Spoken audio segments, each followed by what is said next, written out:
My dear one, there is something I have been watching you carry. Not from a distance, from the position of the one who has walked with you past every threshold that closed in your face. The one who stood beside you in the moments your hand reached for a handle that would not turn. The one who has been present in every hallway where you expected a door to open, and found instead the stubborn refusal of a path you were certain you needed. And what I have been watching is a particular kind of ache. Yours is the ache of someone who has been counting closed doors as losses, when in fact, they have been the most active evidence of my care you have ever received. You have been mourning what I was protecting you from. You have been grieving the locks that were keeping you whole. And that sound you have interpreted all this time as rejection. The quiet final click of a door refusing to open has been in every instance the sound of a hidden danger being sealed away from your life before it could reach you. Every locked door was my hand of protection. Let those words settle into a place that has been too occupied with the pain of rejection to receive them, every single one of them. Consider the opportunity that slipped through your fingers at the moment you thought you had it secured. Remember that relationship which dissolved before it could become what you imagined it would be. Picture the position that went to someone else when everything in you had prepared for it to be yours. Think of the community that did not receive you the way you hoped. Recall a path that seemed to be opening, until suddenly, without warning, it wasn't anymore. All of them I was there, not watching the doors close on you as though I were a distant observer, allowing life to happen to you. Closing them deliberately, with full knowledge of what waited on the other side. With full awareness of what would have reached you, had the way stayed open. Closing them because you are too precious to me, to permit entry into a room that would have drained what I am building in you. You have been reading the story of your life upside down. Those paragraphs you kept rereading with a confused and wounded heart. The chapters titled with the names of what did not work out. Those were not chapters about your failure. Those were chapters about my vigilance. Every moment you returned to in the small hours, turning them over and over, asking what was wrong with you that this or that did not come through. Nothing was wrong with you. Something was wrong with what you wanted. Not wrong because your longing was flawed. Wrong because your longing, beautiful as it was, did not have access to the information about what that particular opportunity actually contained. Beneath its attractive surface, you saw the front of the door. You saw its promising presentation, the inviting appearance, the apparent ripeness of what it seemed to offer.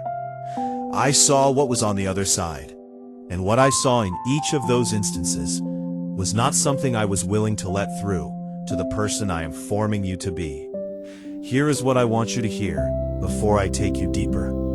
This world taught you to read a closed door as a verdict, a sentence passed on your work, evidence that you were not chosen, not enough, not preferred, not meant for the thing you wanted. That reading is not merely inaccurate. It is the exact inverse of what was actually happening. A closed door in your life was never a verdict against you. It was a verdict for you, an opposite of abandonment, an opposite of indifference.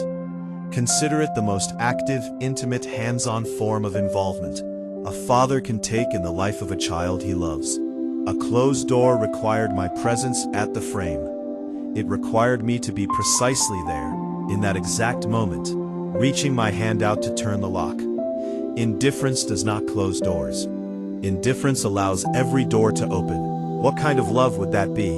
To let you walk into rooms that were full of things designed to exhaust you, dilute you, distract you from the singular and irreplaceable calling I have woven into the deepest fabric of your life. Not a love worth the name, not the love I have for you. My love for you is specific, particular, invested, and willing to do the difficult work of refusing you what you asked for in order to protect the deeper thing you actually need. That sting of rejection you felt was real. I am not asking you to pretend otherwise. Consider how that particular letter arrived with its apologetic language. How that conversation ended with the unmistakable sound of a final boundary being drawn. How that friendship quietly withdrew its attention. How that path narrowed and narrowed until one day you understood it had effectively ended. The pain of those moments was not imagined, and I will not pretend that it was. What I will tell you is what that pain was actually doing. It was carrying information. Information your heart could not process at the time, because the pain was too loud, the disappointment too immediate, the grief of a hoped-for future collapsing too present to permit you to see what the collapse was actually about. Now in this stillness, with the distance that time and grace have placed between you and the rawest edge of it, you are able to begin to hear what the pain was trying to say. It was saying this one was not for you. Not because you are unworthy, something that would have worked against the deeper thing I am building. And in the architecture of my love, what is working against your deeper becoming cannot be allowed entry into your life, regardless of how much your surface self wanted it there. Is a friction you felt in those seasons that I want to name for you now, because it has been misread for a long time, and it is time for you to read it correctly. You felt a resistance, a sense that something was not quite flowing, a difficulty in making the thing happen, no matter how much effort you poured into it.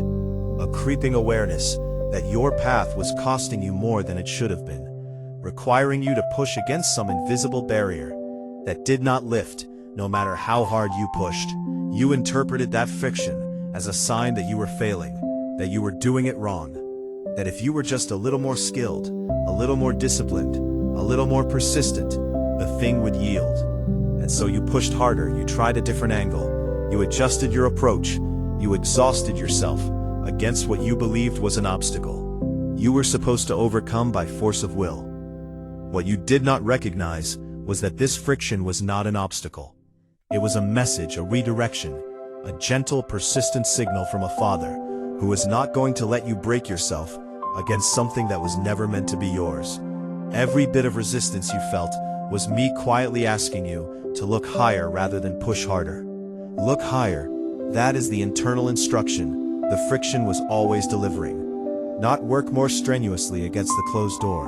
Not pour more of yourself into the lock that will not turn. Not wear down your spirit trying to force open a threshold that was closed with specific intention. Look higher. Lift your gaze from the door that will not yield, and let your eyes adjust to the wider landscape around you, in which a different door is already beginning to come into view. One designed for you, one that will open at your approach, because it was calibrated to your specific shape before you were formed. That friction you felt at the wrong door was not a failure of your strength. It was the kind correction of a father who would rather spend the effort slowing you down than watch you rush through a threshold that would have cost you what I am most committed to preserving in you. Your strength, your focus, your peace, your alignment with the purpose I shaped you for before the first morning of the world. Shift the way you read rejection. That is the invitation I am placing in front of you now, not as a spiritual exercise, as a change of vision. Every rejection you experienced was never about personal failure, of celestial armor, a layer placed deliberately between you and something you did not have the ability to see for what it was. Consider a soldier approaching a checkpoint, reaching for a latch, and finding it held firmly in place by a hand. The soldier cannot see. He does not know, cannot know what is on the far side of the door. From his limited vantage, all he can perceive is that he wanted access and did not get it. He can choose to read that as a rebuff. He can choose to assume the gate was malfunctioning, or the instructions were unclear, or the one on the other side simply did not want him. Or he can begin to consider a third possibility, that the hand holding the latch knew something he did not, that on the other side of that door lay a snare, a compromise, a situation that would have cost him more than he understood, that the hand refusing to open it was not punishing him, but keeping him alive for the battle he was actually being sent to. Shift the vision. Start reading the closed doors of your life as evidence of the unseen hand, a hand that cares too much about your outcome to let you walk into what would quietly unmake you. There is nothing in your history that has not been touched by that hand. Every rejection you have grieved has been my work on your behalf. Every door you thought you wanted and did not receive has been my refusal to let you into a room where something waited that would have gradually, subtly, imperceptibly eroded what I placed in you before the beginning of time. You did not see it coming. I saw it from the start. You could not have known. I did know, and the knowing is what allowed me to close the door at precisely the right moment, neither too early nor too late, so that the shield was placed before the attack could make contact with the soul. I am preserving for a purpose the world has not yet seen and cannot shake once it is revealed. I want to slow down now and take you into the specific rooms you did not enter, not to torment you with the question of what might have been, quite the opposite, to show you what was there, to draw back the curtain on the thing you could not see at the time, so that you can begin to understand in your bones what you have only until now been willing to entertain as a theory.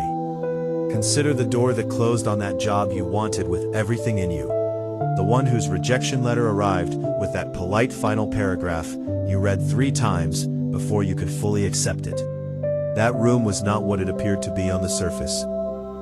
Step a reasonable opportunity, an obvious progression underneath. That role carried a specific set of pressures that would have slowly and quietly reshaped you into a version of yourself you would have struggled to recognize. Its environment was not neutral. It was forming people into patterns of speech, patterns of thought, patterns of valuation that did not align with what I am forming in you. A year in, 2 years in, 5 years in, that slow reshaping would have done its work. You would not have noticed it happening in any single moment. You would have noticed it only in retrospect, looking back at the person you used to be, and wondering how the distance between you became so large. I saw that reshaping preparing to begin, and I closed the door for you, for what I am building in you, for the person you are supposed to become, and cannot become from inside a room that is quietly working against the very formation. Remember that relationship which did not continue, the one whose ending still sometimes surfaces in your heart, with a residue of unfinished questions. That room was not what it appeared to be either. That person was not as they presented, not because they were malicious. Human beings are often more wounded than they know, carrying patterns laid down by their own history that they have not yet done the work to recognize. Patterns that would have moved into the structure of your life together and become the shape of your days in ways that would have cost you more than you could estimate from inside the hope of the early seasons. I saw what you could not see, how they would have needed something from you that would have required you to make yourself progressively smaller. A compromise of a particular part of your interior life that would have slowly become the condition of the peace between you. A gradual trading of your most alive qualities for the stability of a bond whose stability itself depended on those qualities dimming. That trait would have happened slowly, the way such trades always happen. You would have told yourself it was worth it, and it would not have been. I saw it, and I closed the door with a tenderness that cost you the immediate relationship and preserved the deeper you. Think of that community which did not receive you the way you hoped, the circle you were drawn to, whose edges you kept trying to find your way into, whose inside always seemed to be somewhere you were not. That space was not what you believed it to be. What you perceived as belonging was on closer examination a particular kind of conformity. Any affection available inside that group was contingent on presenting a certain version of yourself, contingent on adopting a certain posture toward the world, contingent on 1,000 small signals that would have required you to package yourself into a shape that fit their criteria in order to maintain the sense of being welcomed.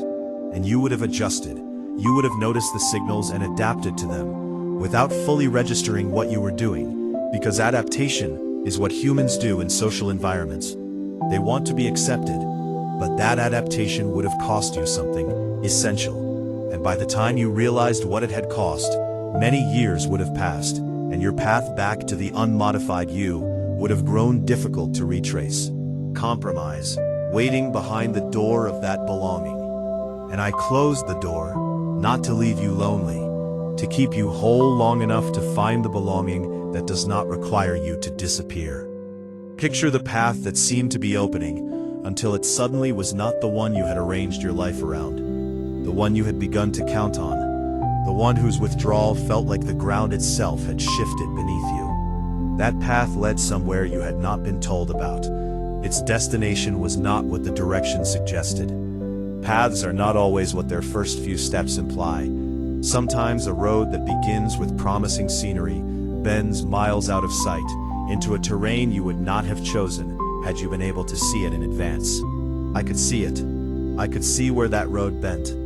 I could see what the arrival at the end of that journey would have done to the person walking it. And I allowed the path to close before you had traveled far enough to be caught in the landscape. Past the bend, that closure was an intervention, not a rebuke of your direction, but a rescue from the unseen turning. You did not fail to walk it. I prevented the walking because I am more interested in where you end up than in what you imagine along the way. Every locked door was my hand of protection. Let that line repeat itself in the interior chambers, where the memory of those closures still carries weight. Every one of them, those you know about and those you never fully registered. Every dramatic closure and every quiet one, each rejection with a visible face behind it, and every silent refusal that simply took the form of circumstance. All of them were me. Picture a composite view of a father who would rather accept the temporary misunderstanding of his child than permit that child to walk into a room that would unmake her. And if you have spent years reading those closures as evidence against yourself, this is the hour to read them correctly. They were evidence of my presence. Consider them the most persistent, active, consistent evidence of my care that your life has ever contained. Now let me go deeper into what you could not see, because it is one thing to accept in principle that hidden dangers waited behind doors you wanted open. It is another thing to feel specifically what was being protected. Those dangers were not always obvious disasters. They were sometimes, more often than you might think, subtle erosions, a slow kind of damage that people do not notice until the damage is nearly complete. A gradual drift away from the thing I placed in you, an incremental dulling of the sensitivity you were meant to keep sharp, a quiet diluting of a focus that was meant to remain concentrated on the calling. I have prepared for you. These are not the kinds of dangers the human eye is trained to detect. They do not come with alarms. They do not announce themselves. They operate beneath the surface of consciousness, disguised as ordinary life, wearing the face of things that seem to be merely normal developments. Only someone who sees you across the full span of your becoming, from the beginning to the ultimate horizon of who you will be, can identify the difference between what will thicken you for your purpose and what will thin you away from it. I see across that full span, and in every instance where a door you wanted would have thinned you, I closed it. A human soul's energy is finite in any given season. You know this instinctively, even if you rarely pause to consider what it means. Every ounce of attention you pour into any one thing is attention you are not pouring into something else. Whatever relational bandwidth you extend toward any one set of people is bandwidth you do not have available for others. Any spiritual focus you hold toward one pursuit is focus you cannot hold toward another simultaneously. And part of what I have been doing in every closed door of your life is managing the allocation of that finite resource, protecting what I placed in you from being dispersed across too many fronts, keeping the concentration of your essential energy undivided, so that when the right threshold appears, there will be enough of you to step through it. Every door I closed was a way of preserving your supply. Every rejection I allowed to reach you was a way of keeping you from spending yourself on what would not have multiplied what I invested in you. Think of a field of seeds.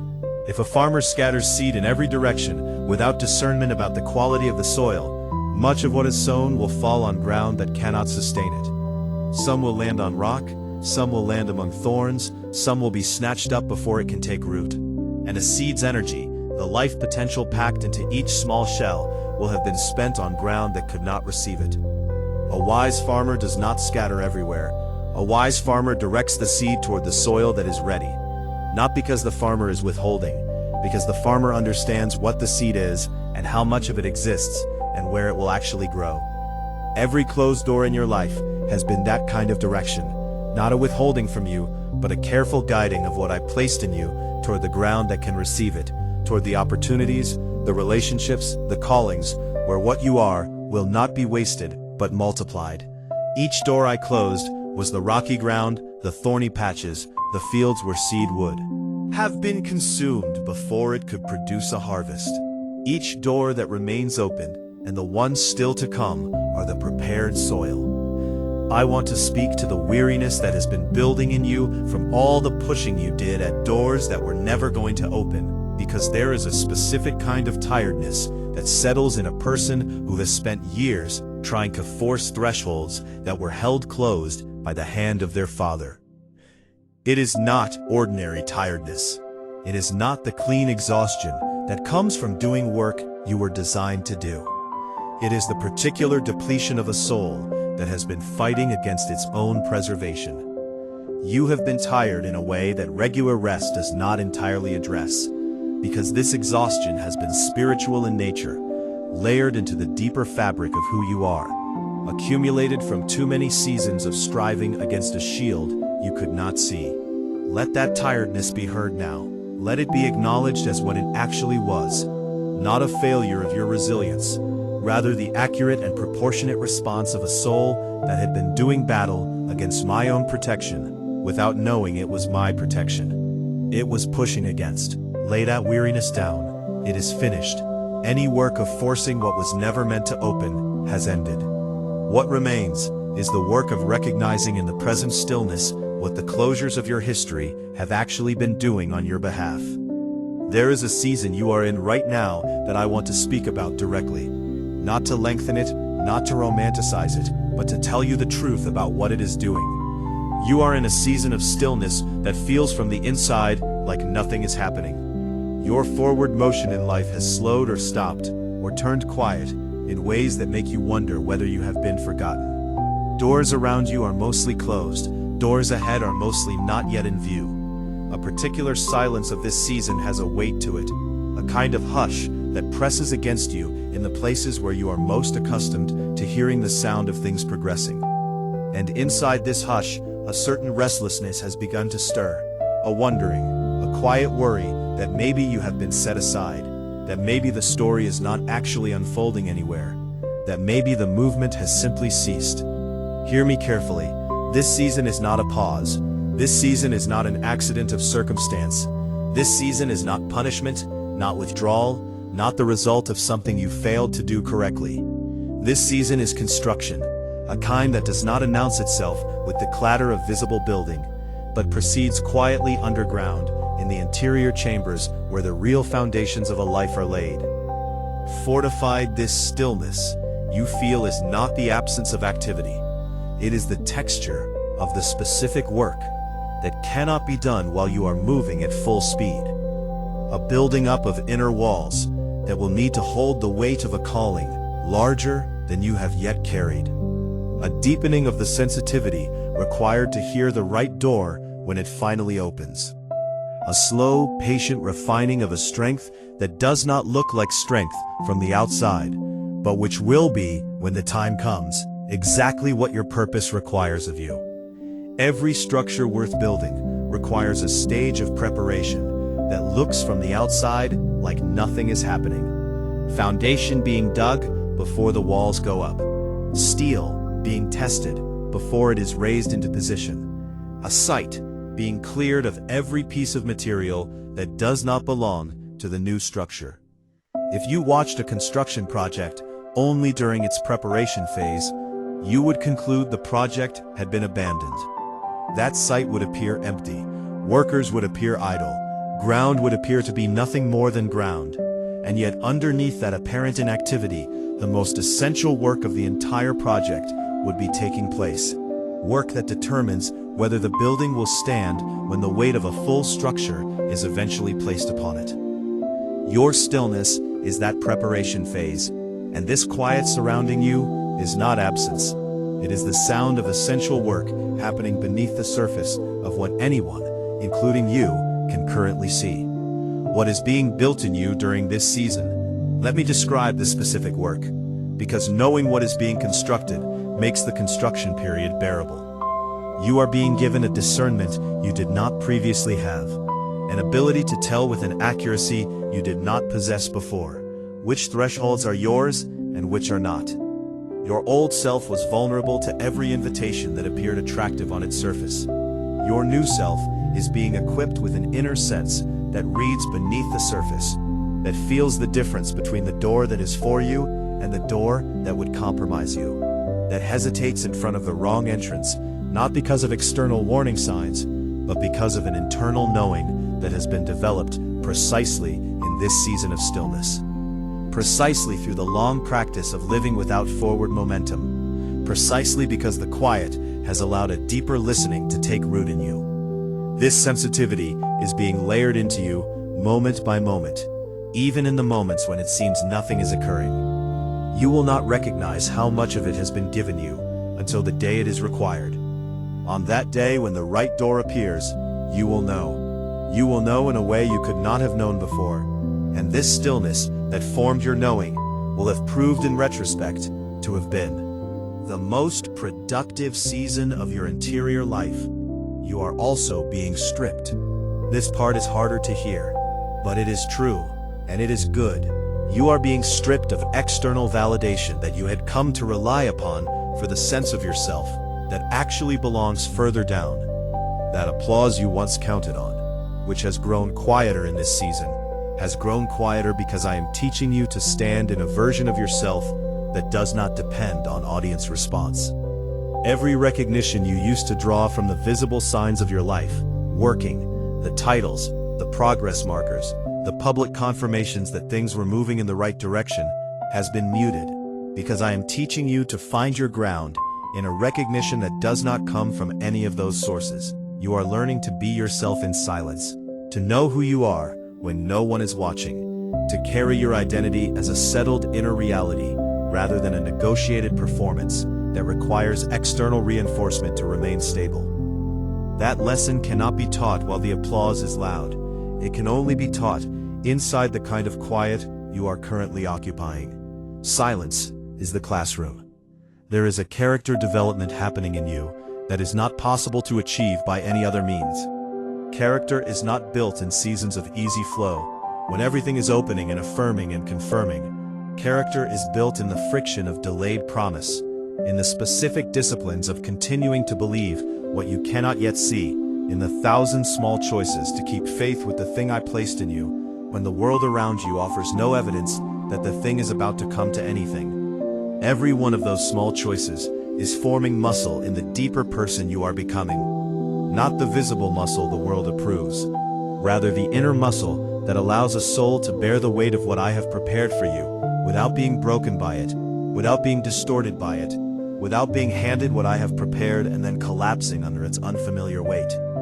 Your calling's weight will be substantial. It has to find a you who has been trained in seasons of stillness, to carry weight without complaint, to hold promise without impatience, to remain grounded when the circumstances give no external reason for groundedness. That training is happening right now. It looks like nothing. It is everything. Embrace the waiting room, not as a delay you are enduring on the way to the real thing, but as the real thing in its current form. That waiting room is not outside the purpose. That waiting room is part of the purpose. Inside it, the specific kind of you who can walk into the future I have prepared is being formed. And when the door finally opens, you will not be a different version of yourself, has been standing in a hallway for too long. You will be the calibrated, tempered, discerning, unshakable version of yourself who has been prepared in these exact quiet seasons for exactly this exact threshold. Your time in the waiting room is not wasted. Your time in the waiting room is the preparation that makes the rest of the story possible. Nothing of what is happening in you now is being lost. All of it is being folded into the person who will step through when the time arrives. Sharpen your discernment in this quiet. Let the stillness teach you to hear below the surface of what things seem to be. Practice in this unhurried season the deeper reading of your own inner movements. What makes you feel expansive? What makes you feel narrow? What opens you? What tightens you? What corresponds to the true direction of your purpose? What carries the subtle flavor of distraction, even when it disguises itself as opportunity? These are the sensitivities you will need when the right door appears. They are being developed in you now through the repeated experience of sitting with your own interior life, long enough to begin to tell the difference between its various textures. A discernment practiced in silence becomes a discernment that works in motion. This sharpness you are cultivating now will be the sharpness that recognizes the right threshold the moment it comes into view. And when it comes, you will know it. not because it arrives with a dramatic announcement, but because your inner sensitivity has been tuned across these quiet months to recognize the particular resonance of what belongs to you now. I want to take you forward into what I am aligning you with, because the closed doors were not only about preservation, they were about preparation. They were carving the specific trajectory that leads to the specific purpose I fashioned you for before the first morning. And every closure you have experienced was an act of calibration, narrowing the direction of your life toward a calling that the wider world cannot shake once you step into it. You were not meant to have a scattered life in which any number of paths would have been equally valid. You were meant to have a precise life with a specific shape, directed toward a specific contribution that only you can make. And the precision required that certain paths be closed so that your energy, your focus, your becoming could be concentrated on the one direction that actually corresponds to the blueprint I wrote for you before you drew your first breath. The paths that remain open in your life are the ones perfectly calibrated to your unique shape. Every door that is still before you, every opportunity that has not yet manifested, but will, every connection that is approaching, but has not yet reached you. These are not arbitrary, they are the result of a careful narrowing. The alignment between who you are at the deepest level and the places where you will most fully live out who you are has been painstakingly drawn, not because I did not want to give you more options, because more options would have meant less precision, and your purpose is too significant to be left to chance.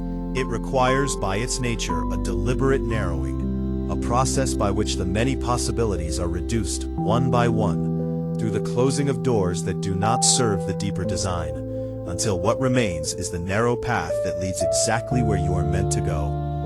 Look back at the pattern. If you let yourself see it from the vantage point I am offering, the pattern will come into view. Disappointments in one direction preceded breakthroughs in another. Doors that closed in a particular season opened space for doors that would not have been visible if the first ones had stayed open. People who walked away made room for people who arrived with exactly what the next chapter required. The job that did not materialize freed the capacity for the unexpected work that found you. The community that did not receive you freed the attention you needed to notice the community that did. The relationship that ended created the interior space into which the right kind of connection eventually came. Every step backward read from this angle was a step of realignment. Every ending read with this vision was a beginning in disguise. And the pattern, once you begin to see it, becomes increasingly impossible to deny. Your life has been orchestrated with more care than you have given it credit for. Not in spite of the hard seasons. Through them, there is a reason I have let you walk through certain disappointments before handing you certain breakthroughs. A breakthrough delivered to a soul unprepared to receive it is not a breakthrough. It is a burden or a temptation or a chance to be shaped by success in ways that distort who you were made to be. I have waited to deliver certain things into your life until you were ready to hold them without being changed by them into someone you were not meant to become. The disappointments that preceded those breakthroughs were preparing you to receive the breakthrough without losing yourself in it. Preparing your character to bear its weight. Preparing your discernment to recognize when to say yes and when to say no, even after the yes is clearly granted. Preparing your humility to remain grounded when the visible signs of elevation begin to arrive. These preparations could not have been shortcut. The lessons they contain required the specific seasons in which they were learned. And the breakthrough, when it finally arrives, is sustainable precisely because the years that preceded it gave you the inner architecture capable of sustaining it. Your purpose is too significant to be left to chance. Let that sentence sit in you. Too significant to be the accidental product of any door that happened to open in front of you. Too weighted to be entrusted to whatever path seemed easiest in a given season.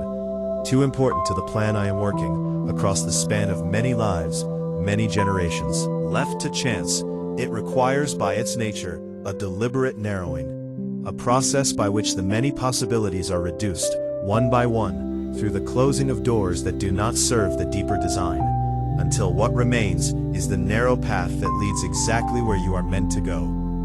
Look back at the pattern. If you let yourself see it from the vantage point I am offering, the pattern will come into view. Disappointments in one direction preceded breakthroughs in another.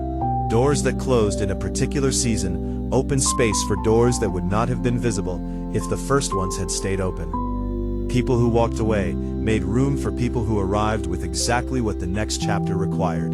The job that did not materialize freed the capacity for the unexpected work that found you. The community that did not receive you freed the attention you needed to notice the community that did. The relationship that ended created the interior space into which the right kind of connection eventually came. Every step backward, read from this angle, was a step of realignment. Every ending read with this vision was a beginning in disguise. And the pattern, once you begin to see it, becomes increasingly impossible to deny. Your life has been orchestrated with more care than you have given it credit for. Not in spite of the hard seasons. Through them, there is a reason I have let you walk through certain disappointments before handing you certain breakthroughs. A breakthrough delivered to a soul unprepared to receive it is not a breakthrough. It is a burden, or a temptation, or a chance to be shaped by success in ways that distort who you were made to be. I have waited to deliver certain things into your life until you are ready to hold them without being changed by them into someone you were not meant to become. The disappointments that preceded those breakthroughs were preparing you to receive the breakthrough without losing yourself in it. Preparing your character to bear its weight. Preparing your discernment to recognize when to say yes and when to say no, even after the yes is clearly granted. Preparing your humility to remain grounded when the visible signs of elevation begin to arrive. These preparations could not have been shortcut. The lessons they contain required the specific seasons in which they were learned, and the breakthrough when it finally arrives is sustainable precisely because the years that preceded it gave you the inner architecture capable of sustaining it. Your purpose is too significant to be left to chance. Let that sentence sit in you. Too significant to be the accidental product of any door that happened to open in front of you. Too weighted to be entrusted to whatever path seemed easiest in a given season. Too important to the plan I am working across the span of many lives, many generations. Many interwoven stories for it to be left exposed to the randomness of every possibility that might have presented itself. So I narrowed. I closed the doors that did not serve the weight of what I am preparing. I allowed only the specific paths that lead to the specific destination to remain available to you. This was not arbitrary limitation. It was careful calibration. The narrowing itself was the gift, because a scattered trajectory would not have produced what I am producing in you. Only a focused one could. And I built the focus through the closing of the doors that would have scattered you. Every locked door was my hand of protection. The line returns now because you need to hear it at the moment when you are beginning to see the alignment as well as the protection. They are the same act. The closing of the wrong door is the same motion as the opening of the right one, because they are both parts of the same calibration, the same hand, the same wisdom, the same love that sees across the full span of who you are meant to become, and moves with precision to bring you there, not against your will, with a love that respects your will, while also knowing at a depth your will cannot yet reach. What you are most truly asking for, underneath what you think you are asking for. Your deepest longing is for the purpose I placed in you. Every surface longing you have ever had for something that would have worked against that deeper purpose has been a secondary longing, held in place by limited information. I have been honoring the deeper one, even at the cost of the surface one. Even when the cost of honoring the deeper one looked to your surface self like disappointment. Because one day you will look back and see clearly that the disappointment was the truest answer to the deepest prayer you ever prayed. There is a weight coming that your purpose will carry, a weight that requires the you who has been formed through all of this, a weight that requires the discernment you developed in the waiting room, the depth you accumulated through being stripped of easy validation, the character you built through remaining faithful when nothing in your circumstances was confirming the faithfulness, the alignment you achieved through the patient closing of paths that were not yours. Every one of these is load-bearing in the purpose you are about to step into. Every one of them was a requirement for what is coming. I did not shape you through ease, because ease does not produce what your purpose requires. I shaped you through the closures and the silences and the patient narrowings, because that is the only forge in which the particular you, capable of your particular calling, could be made. Let me describe the shape of what is ahead, not with specifics you are not meant to have yet, with the texture of it. The texture of what is coming is different from the texture of what has been. The doors ahead are not going to require the same kind of pushing that the wrong doors seem to require. The right doors will not need to be forced. They will open the way doors open in their intended way, with ease, with a sense of alignment, with the unmistakable feeling that you were built for this exact threshold, and it was built for this exact you. You will not need to convince the right doors to let you in. They will be waiting for you, calibrated to you, designed with your specific shape in mind. The push against resistance, that was the hallmark of the wrong seasons, is not the hallmark of the right ones. Where I am leading you, the fit is natural, the movement is unforced. The rightness of the path is something your whole being registers the moment you stand in front of it. And you will know the difference, because your discernment has been so thoroughly formed in all the friction that preceded this, that the absence of friction at the right door will itself be a signal you cannot miss.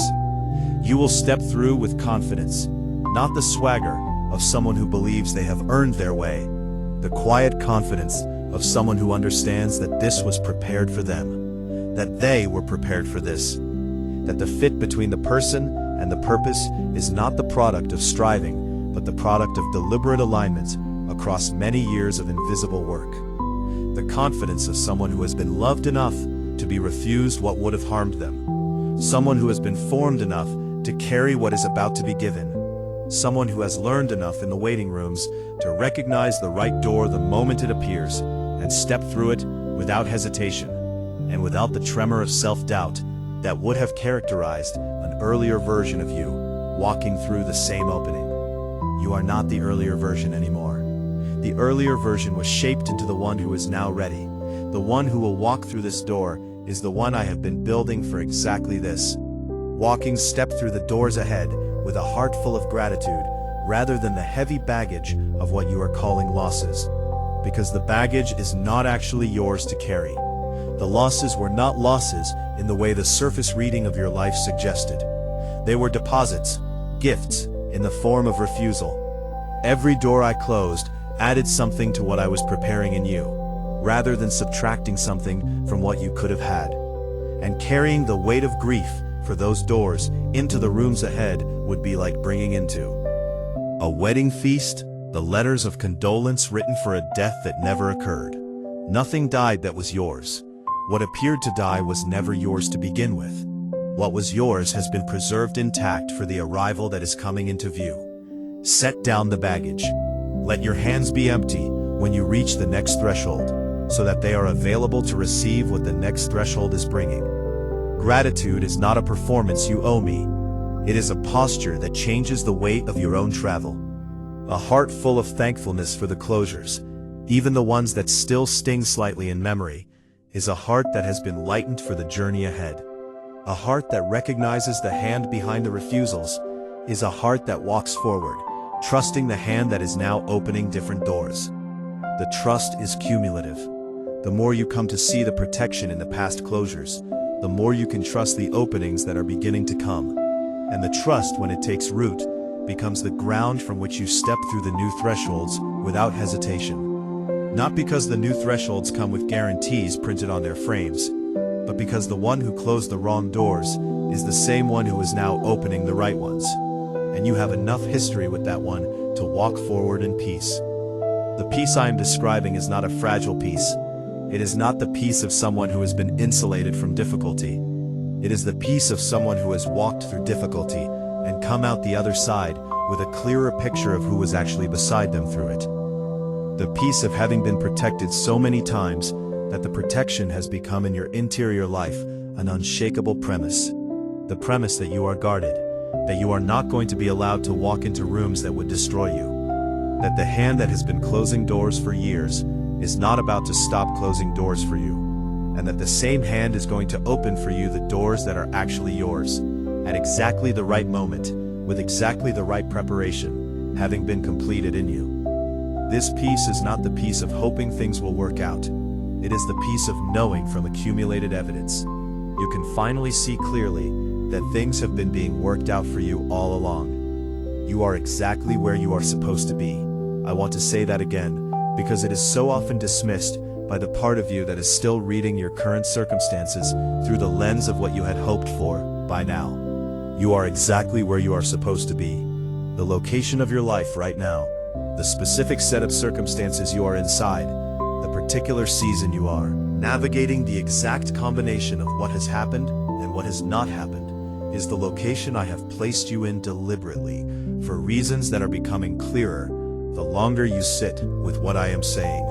You have not fallen behind any schedule. That matters. You have not missed an opportunity that was actually meant for you. You have not been forgotten by any process that determines the outcome of your life. You are on time, on the specific, customized, unrepeatable timeline I built for the unfolding of your singular purpose. And the present moment, with all its apparent incompleteness, is precisely where that timeline places you right now. The love I have for you refuses to let you wander. That is a sentence that deserves a moment of dwelling. Refuse it not. A passive love that allows you to drift wherever you will. An active love, an engaged love, a love that takes the responsibility of directing your path seriously enough to intervene, that cares too much about where you end up to abstain from influencing the journey, that is willing to close doors, delay answers, redirect pathways, hold back breakthroughs, orchestrate the timing of everything for the sake of the destination I am committed to bringing you to. This is not the cruel, disinterested regard of a deity who has set the universe in motion and stepped back to watch. This is the intimate, invested, hands-on involvement of a father whose love takes the form of constant participation in the trajectory of his child. The love that refuses to let you wander is the love that will not allow you to wander, because it is too attached to you to let you end up anywhere other than where you are meant to be. Prepare for the abundance that is coming, not in the sense of preparing to be disappointed if it does not arrive on the timeline you expect, in the sense of allowing your heart to open to the possibility that what is coming is truly coming, and that when it comes it will be more aligned, more sustainable, more genuinely suited to who you are than anything you had been asking for in the seasons when you were still pushing at the wrong doors. Abundance is not only about quantity. Abundance is about alignment. It is about the kind of provision in which what you receive actually fits who you are, in which the opportunity matches the calling, in which the relationships correspond to the real texture of your soul, in which the resources are calibrated to the purpose, rather than scattered across things that would not know what to do with them. That kind of abundance is what is coming, and it is coming to you because you have been prepared across every closed door, across every silent season, across every patient narrowing to receive it without being undone by it. The provision that arrives when your personal desires finally align with the Father's plan is a provision that does not burden you with the maintenance of something that does not fit you. Think about how often in human life people receive what they asked for, discover they did not actually want it once it arrived. The request was made from a partial self, the self that was unaware of what the thing actually required, unaware of the cost of keeping it, unaware of how it would fit or fail to fit the deeper shape of their life. The provision arrived, and the person found themselves in the exhausting position of caretaking something that their soul had not actually been asking for. What I give when your inner alignment has been completed is different.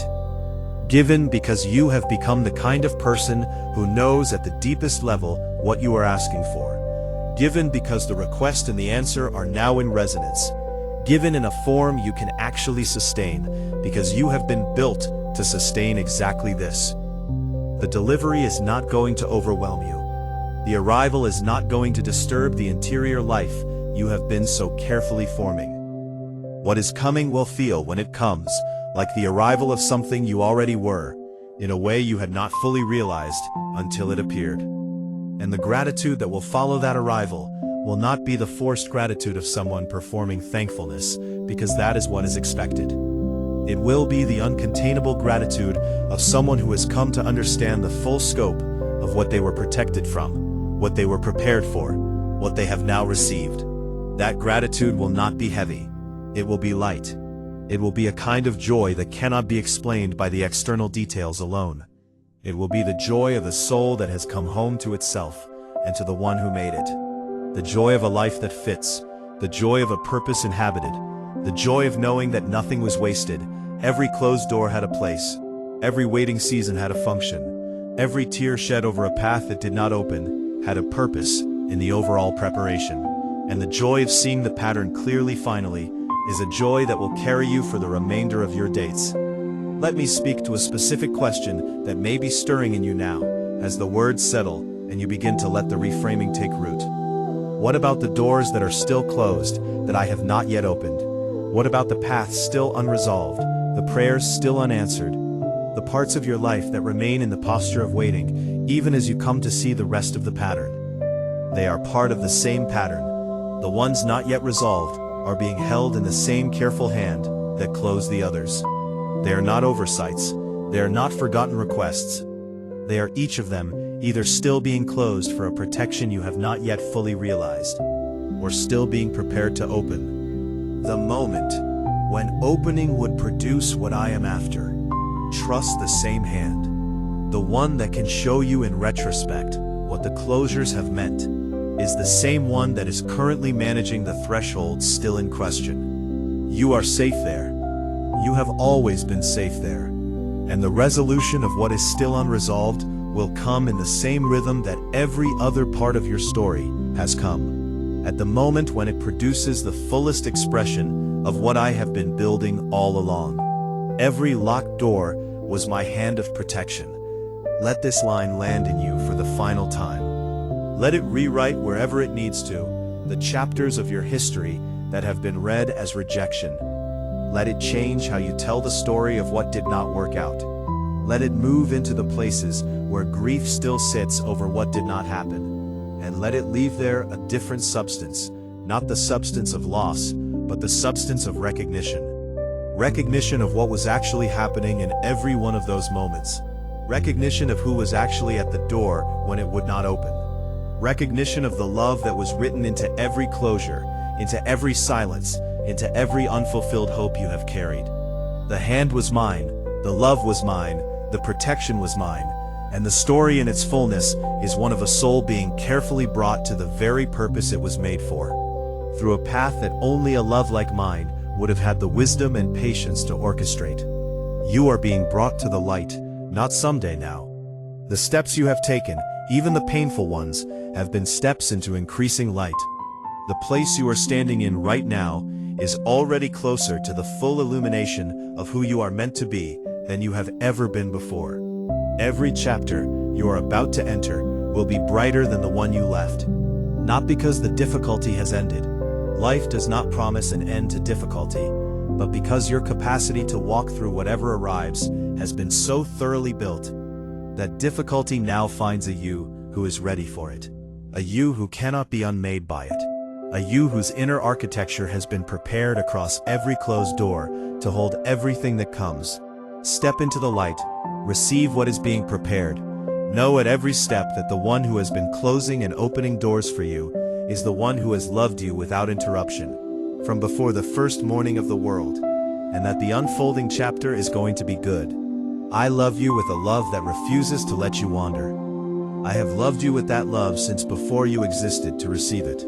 I will love you with it for every day of what is coming. After that, across the entire span of what is eternal, no closed door has ever been a statement of anything other than this love. No open door will ever be a statement of anything other than this love. Every threshold in your life, whether you passed through it or were prevented from passing through it, has been the movement of this love making its way toward your fullest possible becoming. Receive that. Let it be the ground beneath your feet as you take the next step. And know that the step, whatever it turns out to be, is a step into the further unfolding of a story I have been writing with you, for you, through you, since before the beginning. Amen. If these words reach the place they were meant to reach, share them with someone who is mourning a door that closed in their life. Someone who has been reading rejection as a verdict when it was actually protection. Someone who needs to hear that every locked door was the Father's hand of protection. Type Amen in the comments. If this message found you where you are, subscribe and turn on notifications so that when the next reminder comes, the next word that you are known, guarded, and led by a love that does not fail, it finds its way to you. You are seen, you are held, you are being led. And every door still closed is being kept by the same faithful hand that will open the right ones at the right moment.